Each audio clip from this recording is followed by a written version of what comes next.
Welcome to another episode of the Prep Coach podcast. MG is back. Third episode for 2026. We missed you last week, and also I was dying to know about the creatine because you mentioned the first episode back from 26 that you've been. Well, I left you hanging. Yeah, you left me hanging. We haven't spoken about it. Man, he's barely slept last week though. He's just sitting here. Hey, had he have been taking the other supplement that I was going to suggest, maybe he would have slept better. Maybe. So, tell us, MG. Tell us about the creatine experiment and also this other magical supplement. Everyone messaged me just wondering if you guys had finally just had enough of my antics. Like, did the time come? They're just like, never. It keeps going down the wrong path. No, never. It's like, no, I let him have a week away from me just to take things a bit seriously again, and then I come back with a vengeance. And that's what this week's episode is going to be. So tell us.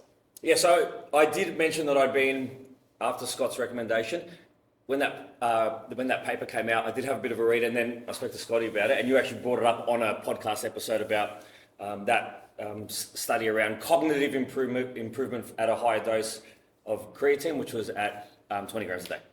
So I don't know if anyone remembers, but a few episodes back I was talking about, this was last year, my inability to stomach a higher amount of creatine, which is why I hadn't tried it. And at that point in time, even 7 grams was causing me grief. But I really wanted to see if there was any benefit. So I started with 5.5, so instead of trying to do more than 5 in one. And I managed to start getting it down, no issues. So then I went 5.55, so splitting into 3 doses for the day. Yeah. Took about, I had a couple of days of some discomfort, but nothing like even back when I was having 7 or 8 at once. Are you having it like empty stomach with anything else? With breakfast, food? with breakfast every time. Okay. Yeah. And then the other 5, always with a meal. Always with a meal. Okay. Always with a meal. Yeah. So maybe there is something to that for me digestively, and then managed to get up to four fives.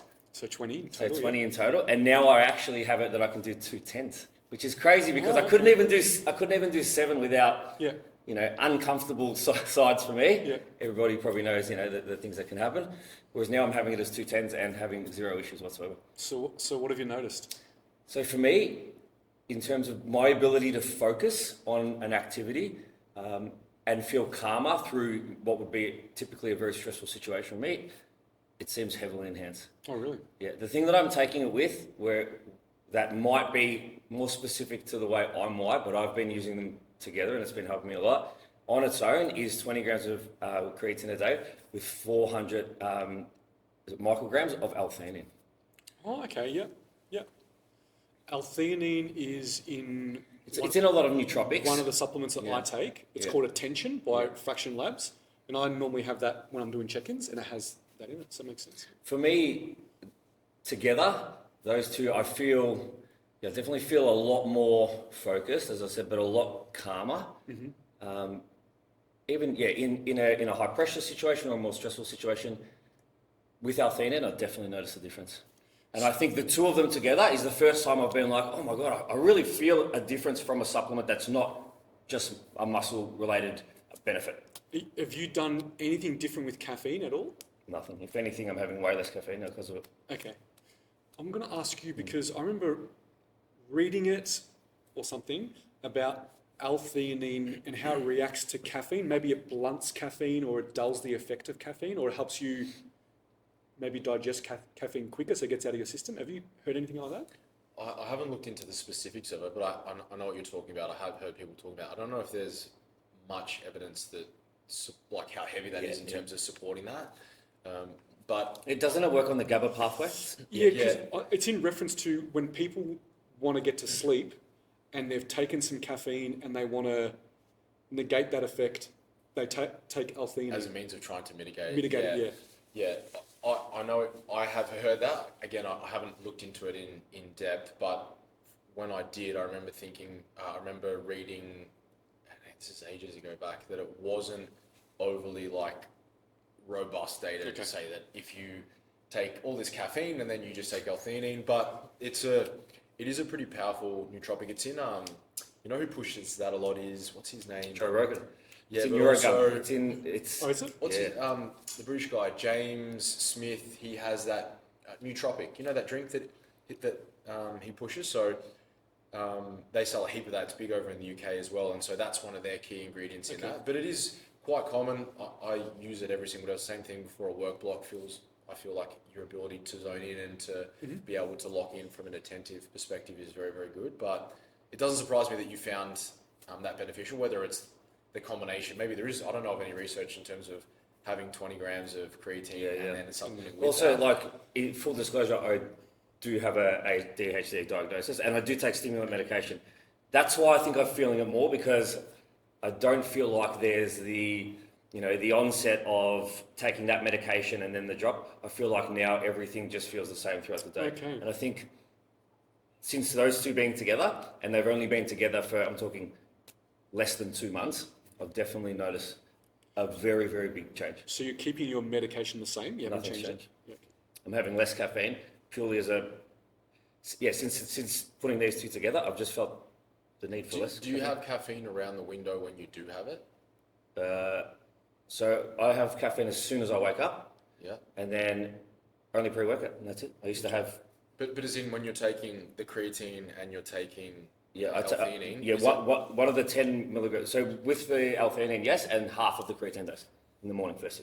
With caffeine? Yeah. Okay, always. cool. We're talking a coffee, right? No, I'm talking. Oh, I'm talking a pre-workout. in the morning? Yeah. Oh, okay. Yeah. I don't So know. 200 or what? 225. Okay. Because sometimes as well, if you've reduced your caffeine and you've gone through a resensitization phase, it's very easy to just have more. And then when you have a break for it, and I'm thinking back to when we did that podcast at the retreat last time, and I'd had over a week of no caffeine. Someone bought me in a Monster for the first time, and it was honestly like... It was like Tomorrowland. It was like Tomorrowland of data. It was just like... I could just imagine with the rave glasses on. I fucking love You know that movie with Bradley Cooper where... Limitless. That was you that day. No, but it was almost, it just felt like, I felt pretty good when I wasn't having it, but it just felt like my ability to then operate, how everything was coming out, it was just, it was heightened. And I feel like I'm getting more periods like that. Yeah, and so, whether it's a combination of you've resensitized to caffeine, and so now when you do have a bolus of that, it has, like the effect is greater, or whether it is, I think there's something definitely in having more creatine, because the reason that dosage of 20 grams is not just like a holy grail, it's just that they need something quantitative that you can measure to compare that versus placebo or a lesser dose. But because of that blood-brain barrier, creatine is a lot harder to get into the brain. And because we don't have creatine transporters at our astrocytes, there's no door basically to just directly get in. So you've got to have more of it circulating, which is why a 20-gram bolus has more of an effect, because everyone thinks creatine and they just think muscle versus, for me, yes, athletic performance, but I also think bone and then obviously brain as well. And that's where more of the research is going. But I think for you now that you can tolerate it, it definitely makes sense that you're getting some of the cognitive benefits from that. You also throw in the fact that L-theanine definitely assists on that front, but then you also have reduced your caffeine and now you're reintroducing it. So when you have it, it has more of an advantageous response to you, because you're basically lining everything up, beautifully. The only thing is, and how strong it is, I don't know, but there's some research that shows that caffeine can blunt the uptake of creatine. Yep. And it was around that 200 meg dose of caffeine anhydrous. But maybe you're right on that threshold. It doesn't make a difference. Yeah. And I'm never really going and training straight after that. I'm always training 4 or 5 hours later with another caffeine dose. Mm-hmm. So in terms of performance, and again, we know that like I'm way past the threshold for intracellular hydration, but my training performance is 2x. Okay. And is that just because it's so consistent now? Because I'm like really pushing down this path of, oh my God, I'm feeling the benefits, so I'm never missing a beat with it. Is that part of it? Whereas before was my creatine intake inconsistent in terms of not every day, missing a day here or there, whereas now it never misses. Does the time of the dosage matter with creatine? If you're No, you can have it. That's why there's debate. Should you have?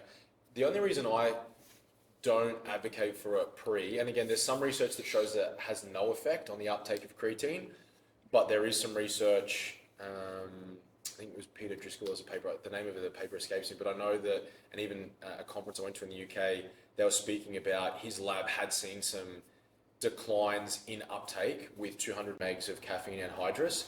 So, but then there's also been some studies that show that there's a very, very minimal to no effect. But for me, I'm like, if you can have it whenever you want and it might have an impact on absorption, why wouldn't you just have it away from that? And just not need to have it. So I think that's something that you would probably factor in. But if you can have it whenever, it's the same with beta-alanine. Everyone thinks... Well, this is what I was just about to say. Everyone talks about beta-alanine. And even in pre-workouts, when people talk about, oh my God, it's got X amount, the worst time to have beta-alanine would be on an empty stomach before you're going to go and have a workout. And it's actually absorbed better if you have it with food. So beta-alanine, say that you're having 3 grams that's in your pre-workout, you'll absorb it better if you were to just go 1 gram with your breakfast in the morning and you won't get that paresthesia effect where you get the tingles in your face. 1 gram at lunchtime, 1 gram afterwards. It's the net effect of it, same as creatine. Having an acute bolus of it isn't going to all of a sudden help with buffering capacity, and it takes time to build that up. So for me, I just think when people put that in there as a formula for physique athletes, I think it's a wasted ingredient because very rarely are you going to get to a state where the pH level of a muscle is just way too acidic and you need to try and change that unless you're doing crazy amounts of volume. It's designed as a supplement more so for endurance-based athletes. Go ahead. No, just on that, another thing that's now consistent, which wasn't. So if I'm training 4 days a week previously, say I'm only having pre-workout 3 of those days. So I'm having beta-alanine 3 days out of 7. Now I'm having it 7 out of 7 with breakfast, whether I'm training or not training. And do you notice when you have with food? Well, what I said my training performance is definitely increased by the beta-alanine you're getting from your pre-workout? Because I'm not having a coffee in the morning. Just somehow I haven't felt like waking up and having a hot coffee, so I started having altered pre for my morning caffeine hit, and I've just kept that consistent. How much beta-alanine 3.2 is in one dose, one pre-workout dose? Serving size. 3.2 Okay, so you're getting, and 6 grams. But I of think citrulline. isn't that 2 scoops No, with the altered? no, I think it's 2.25 and 3.2 with 6 grams of citrulline is, No, but as in I or thought 5 two- grams of I citrulline is thought 1 scoop. to get the full dose that's advertised in the I might pack. have it in my bag. I think you got it. Isn't it 2 scoops, or maybe that's the pump formula? No, I think that's because I'm having the pre, not the normal pre. Remember the white one? you're not having altered state. No, I'm not having altered state. I'm having the Oh, altered energy, which is basically just which is- caffeine. yes. The white one I bought on that episode. It's Yes. basically just got citrulline, beta, and caffeine. Yep. Okay. Yeah. Yeah. Whereas the other one, altered state, has the nootropics. It's got L-theanine because I take that on its own. Correct. Yeah. Yeah. Okay. So with the L-theanine, you said it's like a micro dose. Are you No, going it's just 1 tablet a day. it's a tablet. Yeah, it's 1 tablet a day. 200 megs, isn't it? Or you got a 400 one? 400, yeah. I take 200 Yeah, megs. Caruso's have a once a day 400. So, Okay. and I feel the difference between 200 and 400. Well, you do 400 in total. But I space it out, so I have one in the morning and then I have one in the afternoon. Usually when I'm about to do the afternoon. That's work. why so Work block. I'm an all or nothing guy. I'm like, But to be take yeah. but yeah, the beta-alanine's an interesting one. You bringing that up. That's another thing that's been way more consistent because now it's daily. It's not Sometimes just, with that, if you have if you're using just individual ingredients and you're making up your own pre-workout that way, if you have too much of that as well, that can take things from 6 to midnight was it with, quickly. no, was it with you You that might I need to was? find- Yeah. You might need to find a lavatory. I've nearly had to leave a gym, not for that reason, because it was like hypes. I'm sure people listening now that have had too much beta and have basically like gone fully red, almost as they've broken out in a rash. Chewing their face off. I hate that feeling. So do That's I. like- That's why- It's the worst. But- And like you just want to rub your skin. but again, most people take pre-workouts and their ingredients. They get to the gym and then they take it and then they'll go and lift, as opposed to, if I was gonna work out, it's 2:00 now. If I was gonna work out at 3:00, I'd probably take my pre at about 2:20, maybe to 2:30. I'll start sipping on it and then drinking it because it takes time to get caffeine into the blood and it takes time for L-citrulline to also get into the blood, anywhere from 30 minutes to an hour, depending on metabolism. So. Yeah. Do you, might be a silly question, but do you make sure all your pre-workout is finished before you start your session? Like, do you drink it and it's done within 5 minutes? Or do you sip it all the way through and even last through your workout a little bit as well? If I was, I don't have a lot of caffeine before I work out now because I feel like I don't really need it. The only one I would have a larger amount is for a leg workout. I would usually have that before, but most of my workouts, it's really like it's got 150 megs of caffeine and maybe 8 grams of citrulline with lots of ice because it's so hot. And I'll just drink it over the period of the workout because I feel like maybe 45 minutes in, that's where I'm really starting to get good blood flow. And that's probably because all the citrulline started to make its way in. So I think if you're really tired and maybe you need a pick-me-up, getting the caffeine in early is going to have an effect, because obviously it blunts that adenosine receptor. But if you're taking it more, like if you're doing an arm session, you don't necessarily need crazy amount of caffeine. You want a bit of a pick-me-up, but you're probably more leaning into the citrulline. So I'm similar. I'm still drinking some of it throughout my workout. Yeah, hasn't gone through. Yeah. You any different? The only trade-off would be maybe if you're working out later, you'd want to get it in earlier, so it doesn't fuck with your sleep. Yeah, of course. Yeah, I'm always finished in 30 seconds. But you do the same thing with your breakfast. But I do the same thing with coffee. He gets out of bed and he's got a bowl of cereal and he has... You've probably been around, there's a joke at my family table, it's like, MG eats like he's in prison. Like it's like, why are you blocking the food? No one's going to steal it off you. But it's just the way that I do everything. But yeah, even for me pre now, sometimes all I have is just citrulline. Because I've already had the pre in the morning. Let's say it's now 12 That's o'clock. why that pump formula that Ultra do is crazy. just, honestly, that's kind of what's It's 10 taken me off needing to grams. have it, because I'm like, It's 10 grams. if you're feeling relatively good and you've had caffeine earlier, then it's got everything else that you want to have in it. It's got that. Sometimes I'll sip the EAA hydration. Yeah. Oh yeah. Because that's got a gram sodium, sorry. Yeah. And then it's got pink Himalayan. It's got 300 potassium, 300 magnesium, It's got 50 potassium. It's a better calcium as well. electrolyte. Yeah. So, Sounds like an ad for Ultra and- Nutrition. yeah, and I think it's like 5 grams of Yeah, leucine. but you know what? Like, we don't ever plug other companies, but No, we these don't. guys, what they do is, like, their products are really, really good. It's only because it's what we're actually using. What's our discount code? TMG15. Team G15. Yeah. Ultra Nutrition. Just need them to get their protein to be officially GF. Yeah. Did I tell you? What's not spoke to him GF? about What's that. not GF about Well, a protein? So no, so facility. that technically their ingredients are, Yeah. but it's manufactured in a Okay. facility which they might have been running. When I say someone, they were making protein bars before that, or they were making a formula that had wheat in it, Sure. and then they're not cleaning it out as thoroughly, because to label something as GF, you got to make sure it is, because if someone ever batch tested and it wasn't, you're fucked. You're fucked. Yep. Yeah.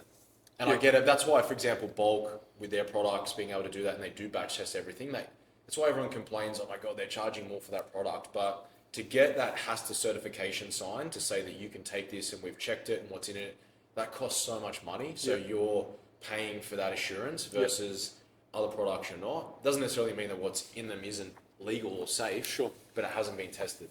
We're not going to give anything away, but that is the new version of what you're talking about, as in 2026. That's the pre. Yeah, see, all I would do if I was these guys, I would remove that, the second one, because you don't need, as a physique athlete, you don't need that. It's a waste of an ingredient, as in that there. Oh, yeah. Yeah, don't need to have that. Dosages wise? And that is a very, very hefty dose of caffeine. That is a very hefty dose. That one you want to sip through your workout. That one. Yeah, but again, the citrate and demalate isn't really going to give you anything. It heightens the net amount of it, but in terms of ergogenic benefits, Okay, so not to give away their formula, but could you maybe explain what are some of the key ingredients you should see in a pre-workout? so for me, if I was looking at a pre-workout, I think it can be just easily simplified, because I look at it from a perspective, and if you're someone that's ever unsure about supplementation, go to the AIS workshop, go to the AIS website and have a look at the supplement tier. So virtually every single sporting code, we lead that in Australia in terms of in America, in Europe, in the UK, they refer back to, we have basically, you've got A class, B class, C class. And so it's based on supplements that offer ergogenic aid, supplements that are safe and have been researched and tested. And so in class A, you're going to have things like caffeine, you're going to have creatine, things like that. In class C, you might have things like lion's mane or something, where it's like, do you know what I mean? You're going to have some of those lesser ones so that you can see, what's there. But if you do a needs analysis of your sport as a physique athlete, something like L-citrulline is going to be good. It's not a necessity to have it. You're not going to perform badly without it. But name a physique athlete that doesn't like an outrageous pump. Yeah. We all do. It's what brings you back to the gym. So even for motivational purposes. Yeah, and then for a while there, we thought maybe, cellular swelling has an effect on hypertrophy adaptation. Maybe it does. It's probably mechanical tension, but I think that's something that you would want to see in it. For me, looking at that, I also look at the electrolyte component. I want to make sure that there's a decent bolus of sodium, and not just if it says salt, if it's like 1 gram of salt, well, that's like, it's less than 400 megs of sodium, so it's not going to give us much. We want that to increase blood pressure, blood volume. So that, and then obviously you're looking at caffeine, and you don't want to have something that doesn't taste very nice. And if you really wanted to make it even better, I get it would cost more money, but if it had, essential amino acids in it, that's not going to be a bad thing either. It's going to bolster blood amino acid levels. Yeah.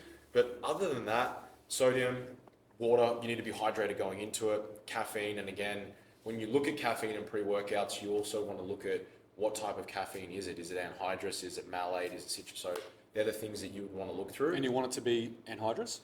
Caffeine anhydrous. Yep. Yes, because that as a compound, that is when we look at the research on the benefits of caffeine, it's based around caffeine anhydrous. But you also need to factor in that there's a large bandwidth of a range in terms of 3 to 6 milligrams of caffeine. If I'm 100 kilos and I'm having 6 megs of caffeine, if I have 600 megs of caffeine for a workout, I'd be so anxious, probably shit my pants before I even got into the gym, because that's a lot of caffeine. I wouldn't even run that over an entirety of the day. And that would also mean that I like having at least one. Sometimes if it's a non-trained day, I like to have 2 monsters because I like the taste of it. So there's 300 at least, So it's like, I would rather do that. There's got to be 30 good minutes in there, but if you want 600, there's got to be maybe most of it's shit, but there's a 30-minute window where... I'm sure it would, but the point of it is if you're feeling fatigued and it needs to get you up and about, it would have that effect, but who's to say that 3 megs wouldn't do the same thing? And there's just such a range that you see some really good responders, and I think a lot of it comes down to habitual caffeine users. If you've got someone who has 4 coffees a day, levels, and they're used to having a lot of caffeine, and you give them a 200 meg caffeine, you're like, what's this? Like, so what? Do you know what I mean? Like, I've been running this my whole life. Versus if you're someone that doesn't have a lot, you want to be able to get the most out of the very, very minimum. At least that's my take on it as well. Because if you're someone that needs 400 megs to go in and train, and then depending on your train, knowing the half-life and how long that's going to be in your blood, your quality of sleep is going to be affected. And everyone knows that I'm a massive advocate of the importance of sleep. If you want to build muscle, you need to be able to recover. And in order to be able to recover, you need to sleep. So if you're hurting your sleep because you're just thrashing caffeine, it's not going to be great for you. So, and most people, I think, could find more hype and get more out of their sessions if they lent into more of the mindset stuff, watching something on YouTube, leaning into your arousal levels via music and going down that response, versus just having to rely on something that I'm sure it does offer you some benefit. But if you had 300 megs versus if you had 500, other than just feeling like you want to run through a wall, like, is it really going to have that much of a difference? I wonder why pre-workouts have more than those just 3 ingredients that you mentioned. Like, I think one started the trend, and the other one's like, well, I better put all these in as well, because people are like one-upping each other. Yeah, they're trying to one-up each other. Or is there a sense of, look, this is probably the only supplement they're going to have in the day, so let's give them some creatine in there as well. Let's give them some of this. Let's give them some of that. I don't really know because it also too is like, if you had 3 ingredients in the back, you're like, geez, there's only 3 in there, and you look at the other one's got 20, like, oh, that must be better. But the whole reason you're taking this, again, like a one-stop shop. But the whole reason that you're taking this is to try and improve performance. Yeah. So if we say, like, the Olympics is on at the moment, I can guarantee you that every single team nutritionist that's giving, let's say that you've got the speed skater guys, those guys aren't having 4 grams of beta-alanine. They will have been having that leading into it. They might be having sodium bicarbonate. All of the ingredients they're having, they would be having in an individual form, and they would be same with their electrolytes.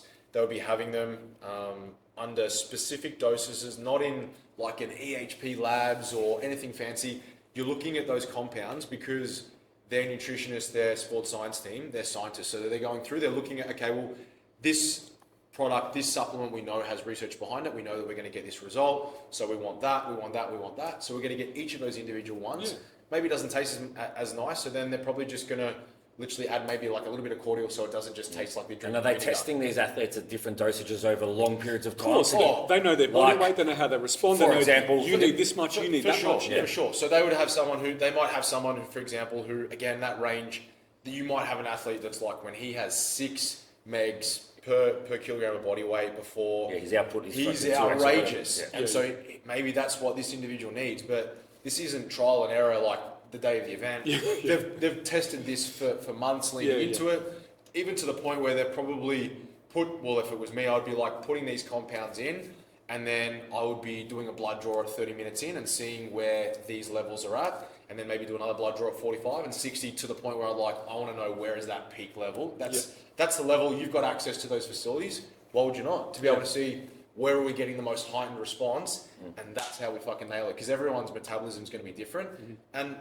that's what all of those those people are doing. And that's why sports science is going to another level. That's why you see some of these people able to do that. They have, countries that have more money, that have better resources, they're able to, to go to those extremes. That's the exact protocol that Scotty and I ran with your brother before your wedding in Croatia. We did the blood draw, and we wanted 800 grams of carb, and we wanted him, how was he going to be able to break through his socks? On the dance floor? I'm pretty sure we nailed it.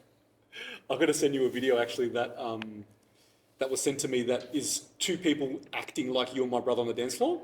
Someone else was doing it. I've got to send it to you. You're going to laugh. I'd love Scotty on 600 megs I can to be with your it. brother for an hour on 600 megs of caffeine. That's what You've never seen anything. I can relive it like it was yesterday. The guy playing the sax on the second step, your brother shuffling on one foot with his leg like kicking out in the air, and then MG. It's the eyes. It's just the way he stares at the sax. The grit in the teeth get gritty and.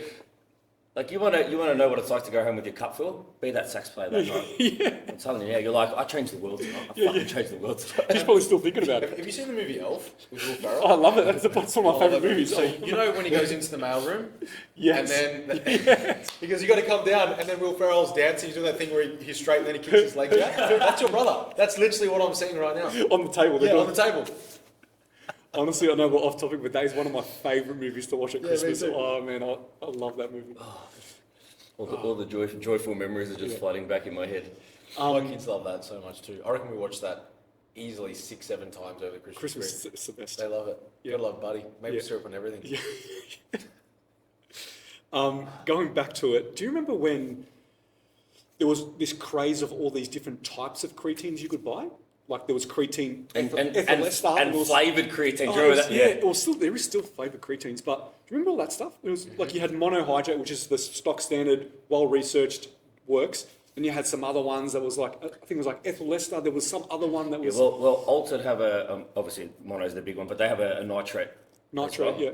Yeah, I think all of those, there were new versions of it. Everything was getting tested, but again, it was just time and time again. Kind of like when you were looking at different types of whey concentrate, whey isolate. You've got to test all these things to see what was number one, and obviously monohydrate came on top. Big thing was hydrolyzed whey protein. Yeah, because it gets into the system faster. But I remember when we thought that you've got to have protein within half an hour, otherwise you miss that anabolic window. Yeah. Versus, we know it's now more like a barn door. Yeah. Man, someone told me when I was 15 that if you don't fucking stare at your bicep when you preach your curling, it doesn't give you any gain. So I remember the first year being like, fucking staring the motherfucker down like, you better grow. So like, you'll believe anything if you want something bad enough, man. Yeah. Actually, you were talking about blood draw, and I want to tell you about this movie that I just watched. I think it was on Amazon Prime. It's called The Cut, right? And it's about this boxer that he's doing a comeback, and basically he gets approached. He was a champion. He missed out on his chance, and then he became like a bum, and he was working in the gym, and he was just like the spit bucket guy, whatever. And then someone approached them saying, "A fighter's pulled out. Got 2 weeks left to this championship match. You got anyone? Can you do it?" Now he had to lose 25 pounds in 10 days. 12 kilos, 10 days. Right? So anyways, they employed this guy. What was his weight? I was like 180 something. He had to get into 150, under 154. So he's 180. So 154 would be like 70 kilos, 2.2 pounds per kilo. Yeah. So anyways, so then they take him to Vegas, and there's this guy that's what he's known for, like cutting weight. And the whole video is about the weight cut. That's all it's about. I was like, I've got to tell Scotty, it's the shittest movie, but the weight cut thing was just outrageous. Do you know who they got? Was it Reed Real? Is that who they got? No, it was a movie. It was like just actors. Actors, right? Just actors, right? Yeah, But is it based maybe on... No, it's not based on a true story. Okay. And this guy, like in the weight cut, obviously they're doing all these protocols, which I'll go through in a second. But the whole thing is like a spiritual journey for him, and he goes back into his childhood and he relives all this torture and whatever. And then so that when he gets into the fight, he can use that to win, right? But anyways, when they're doing cutting, to cut weight, they're drawing blood from him. To They're like reducing his blood volume so that your blood makes up a lot of your body. Well, that's very fucking dangerous. 'Cause Very you're going dangerous. to cardiac arrest and die. yeah. So he nearly does die, but it's all about pretty much 0 calories, like protein and fats, right? He's always been wrapped in bath towels. They've got the hairdryer on him, right? He's constantly doing saunas. He's constantly Is this doing. 48 hours before? This isn't for the whole 2 weeks. This is for the whole 2 weeks to drop Oh, all man. that weight, right? Did he die? He nearly died. They had to resuscitate him, and then course. as soon as they did, Because extreme weight they cutting, weighed him. you would do leading into it, but you wouldn't do that fucking 14 days out because you'll... They're doing it up till the moment before. Oh my God. Like there was a bit where he didn't make it. And they weighed him like the night before, and he wasn't going to make it, so they drew more blood out of him. I was like, man, Scotty would have a heart attack watching this. Fucking... Hey, as someone that gives blood regularly to get my iron down, Oh yeah. I know how it feels, and I'm only allowed to do it so often because of the risks. They would never do this in 12 kilos in 2 weeks is like, that's not that foreign. If a lot of UFC guys that have to make weight for that it wouldn't be that brutal in that they'd lose probably try and drop 4 to 5 kilos in the first 10 days, and then you'd have a 6 to 7 kilo weight cut on fluid, which it'd be pretty fucking shit, but Yeah. they wouldn't take blood. But they spit into buckets. Yeah, They yeah, wet he it. was doing everything. He was washing stuff in his mouth, spitting it back out, wrapping him in towels constantly. They have Hair, it like suck. hair dryer on his the hair dryer on his face. I felt dizzy already just fucking listening to it. Yeah. Don't ever fucking do that. 600 megs of caffeine and raw chicken. Yeah. Eat there real quick. Yeah, you should watch it. Just Surprised they didn't make him have a colonoscopy and just take all that out of him. actually, they should have. Didn't want one of those colon Can't cleansers. there Yeah. be sometimes like a couple of kilos in In matter and fluid? Yeah. Yeah. I mean, Fuck this. blood's an blood easy off one, my but bash. if you lose too much blood too quickly, like your organs just shut down. Yeah. That's the dumbest fucking thing I've ever heard. That's literally how somebody dies when they get shot or something. Like, Anyway, so I wanted to bring that up because Yeah. we're talking about drop law. You know, Billy Madison, where he tells a story. yeah, I love this. Everything that you just said was the most nonsensical, dumbest thing I've ever heard. I award you no points. May God have mercy on your soul. Everyone is Yeah, that's dumber. the rooms that dumb if I ever listen to. Yeah. Yeah, well, yeah. All right, do you want to go to a question before we wrap it up? Tips, cues, and how to use a belt squat and make it target the quads as much as you possibly can in a belt squat. There's a belt squat over there. Just give us a... So one thing that I find with belt squats and when I see people use them is it's almost like they sit back into it a little bit and they don't... Glute. Yeah, and they don't push the knee over the toes. Mm-hmm. Is there anything that you recommend? Have you ever seen someone go like a heel elevated on a belt squat, like where they put little plates and wedges and elevate the heel? Yeah, a little? well, or if you like, if you're wearing squat shoes. So Oh, yeah. like when I used to use that, I don't use it as much anymore. But squat shoes, you want to have a very upright torso position. So make sure you've got good thoracic extension, and your goal is to sit as low as you can and to send your knees over your toes as far as you can. The other thing you see a lot of people doing is holding onto the handles and then pushing up. You lose so much stimulus as a result of pulling yourself up versus trying to almost like counter squat where you're sticking your arms nice and upright, and if anything you're using the palms of your hands to just maintain an upright torso position. But you want to be able to go as low as you can, getting your knees as far over your toes, leaning as far forward as you can. If you have a good belt squat, it's such a nice addition in terms of getting crazy good stimulus without having to axial load. Yeah. And it just doesn't have that same element of systemic fatigue. But I reckon that's probably one of the easiest exercises to be able to just push out crazy amounts of volume, sometimes even easier than being in a leg press, because sometimes in the leg press, you got to watch your bum coming off the seat, you get a little bit too much lumbar flexion. But they're probably the main ones, just staying in a nice upright torso position, not hinging, because so many people when they squat, having a vertical shin and their bum going back. Not to say that it's wrong, but it's Not more- for targeting the quads. Yeah. You're getting obviously more glutes, but they're probably the main things, making sure that with anything quad biased, you want your knees to go as far over your toes as you can. And you're going to be limited sometimes with dorsiflexion, so how much ankle mobility you have. But then if you do suffer with that, even like, you can see over there, The wedges. wedges. Yeah, Yep. we use them all the time. Yep. People that have terrible ankle mobility, you can get them to goblet squat on that, and it's a very, very quad biased, or a somersault squat on those. They're pretty fucking brutal too. I know that's a kind of common theme or mistake that you'll see in a squat machine, whether it's a hack or a belt or a pendulum, is they don't allow the knees to travel forward because they can get away with a vertical shin because they're not going to fall. They've got a machine holding them in place, which you couldn't do that with the bar. You'll fall over. So, Which is why I opt for the facing forward V squat. or the V squat. Because it kind of wedges you without. So if you're facing, I'm walking in like that. Yeah. Yeah, that's how it is. It's just like for me, That's it. that's how I squat now because I use that because it's just like doing a heavy front squat. Yeah. If you were to front squat with a bar, Sure. and I used to do that, but again, you get to a point where it becomes so systemically taxing because you've got to be able to stick a lot of weight and then hold onto it on your shoulders. Oh. So, yeah. If you haven't got good mobility in your shoulders too, Yeah, mobility through the shoulders, but also the thoracic extension to be able to not have it pull you forward and to stay in an upright position.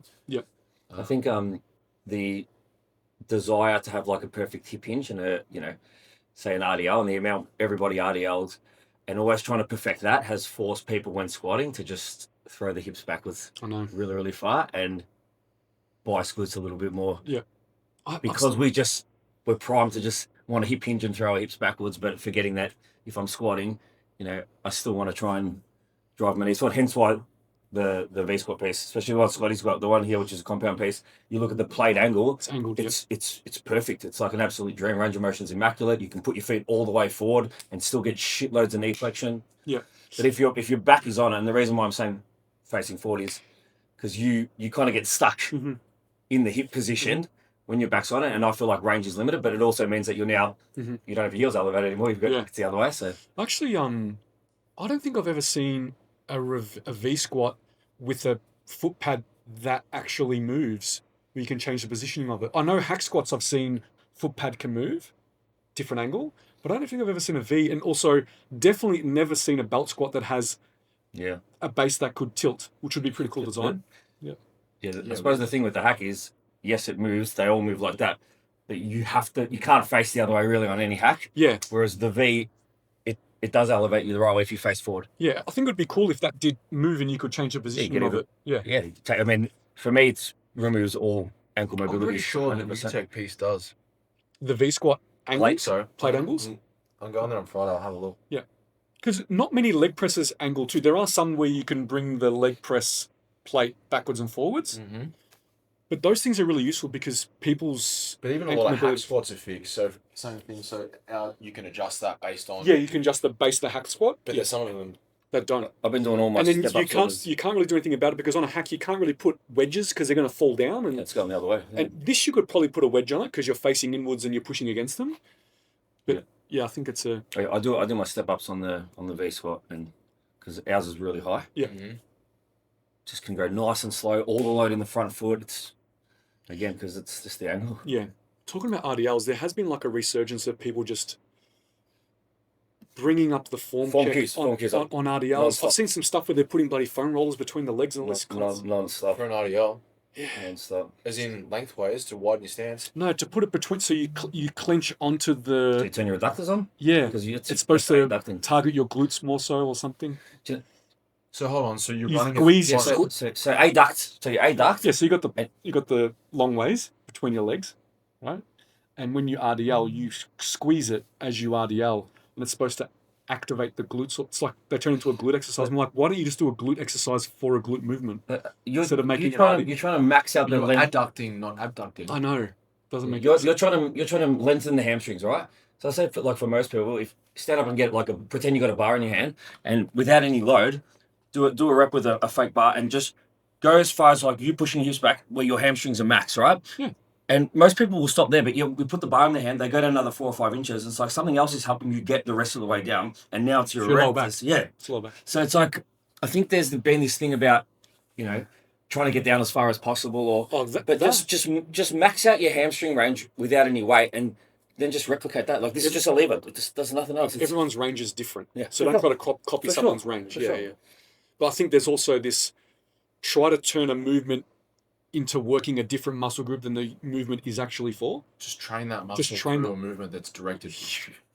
if someone said to me, I want you to try and do your RDLs, if I had a fucking foam roller between my legs and I was trying to, if you're RDLing like a heavy weight, I reckon it would hurt my back because I'm trying to focus on doing this, but in reality, I should be focusing on locking my lats, staying tight, getting good proprioception on my hamstrings, snapping, keeping my knees locked and squeezed. Yeah. It's just Snapping. Your brother would snap the foam roller if he was fucking out yelling with it. Yeah. All right, let's leave it there. Welcome back. Good to be back. We'll see you on the next one. You'll see me. My daughter's about to turn 2. Yes, I know. the birthday Crazy. party is Yeah. 22nd, isn't it? Coming up. Is that crazy? I know, it's awesome. I can't wait. Just mind blowing. And we're 29 weeks down, so Jeez, it's it's getting real. Third trimester. it's getting exciting now. getting real. I'm fucking shit in my pants, but Has you had too much caffeine or not? no, not yet. No, it would have been the creatine if you had asked for Well, it. you've been getting all this nice sleep, you're in a nice routine, and you're just gonna wave goodbye. But Bali. Bali's coming up. I'm gonna regenerate in Bali and Yeah. come back to life. And No coffee and beer at the same time. no, there'll be no beer in Bali. There'll be zero beer. I'm in a good place with No alcohol. Yeah, I don't want to fuck with this L-Theanine creatine thing going on. I don't want to jeopardize it. So, Awesome. I won't be drinking.